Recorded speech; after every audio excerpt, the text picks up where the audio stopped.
Human survival depends on reversing the trend of the past century and especially the last 20 years, where ecosystems have been changed from the biodiverse wild to the monoculture tame. And this will be yet another insult. We treasure the Maitai for its landforms. It gives us a sense of place and identity. The valley is the green backdrop to our lives, visible throughout the city, a wonderful visual connection that says, this is Nelson. It's easy to find fond mentions in magazines and newspaper articles right back to 1843.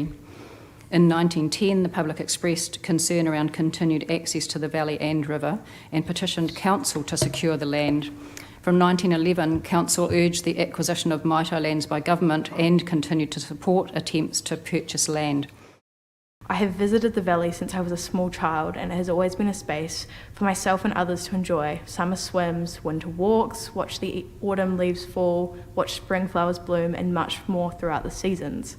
It is always beautiful, and it is why I became a nature lover and an environmentalist activist. The Maitai was regarded at the time, as now, as a cold place. In winter frost conditions, the Ralphine Way properties have the benefit of a katabatic airflow down the Maitai Valley. Karka Valley does not have this airflow, and the flats are significantly colder. Houses built on the valley flats will require more heating than in most other areas of Nelson. I question if this is a desirable attribute. When your house is in shade for 20 hours a day, there is no solar heating effect at all. If you're at home, you need to have heating on all of the time. There's no ability to dry your clothes outside under the sunlight. We have actually said publicly, keep it rural and fire ahead and build up there, which would be, sort of a win-win for Koata if there was building up there under the restrictions and conditions of the rural zoning. So our message has been keep it rural and do what's possible within those constraints. Perhaps you've read Max Harris's The New Zealand Project.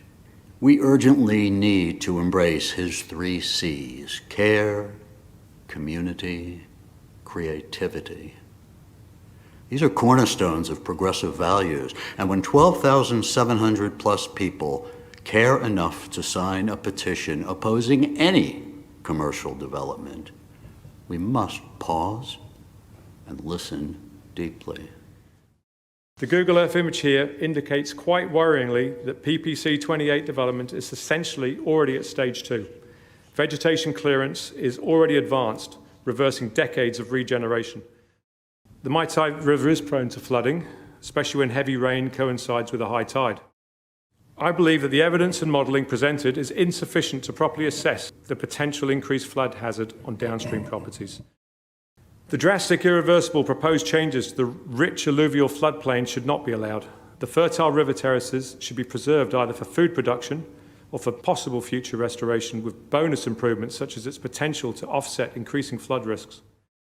There is only one left. All the others have got urban sprawl. So, this decision is not to be taken lightly. It's not even a once-in-a-lifetime decision.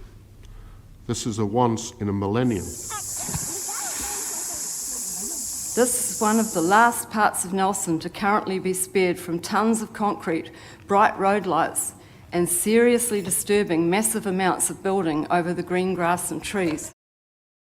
We should be treating the Maitai River as a person, giving it legal personhood. Think Whanganui River and Te Urawera, not continuing with commercial greed trumping the needs of the environment and the community who value it. Now is our chance. Just as Joe Williams said, the difference between property rights in a river and the kinship with the river is that one entitles you to use it up unless there's a parliamentary law that says you can't. The other poses obligations because it's your relation. The community have been continually speaking up, and despite all of this, there has been no engagement with the public, no site-specific consultation, no public meetings by the council or developers, no community assemblies, no natural justice. It is frankly overwhelming and unfair, and I know people who have found it too stressful to continue engaging with the process. The proposed subdivision is likely to reduce the attractiveness of the Maitai River as a site for swimming, especially for parents concerned about the health of their young children. If this plan change is approved, Whakatū Nelson will become less attractive as a tourist destination.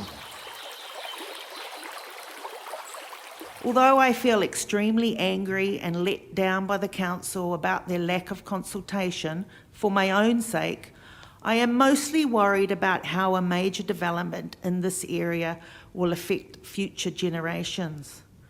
I want to allow future generations to have the marvellous and amazing rural experiences that I have enjoyed and that have made me who I am. Every day I'm there, I see other people enjoying the valley, and I enjoy that, seeing the amount of people enjoying the valley.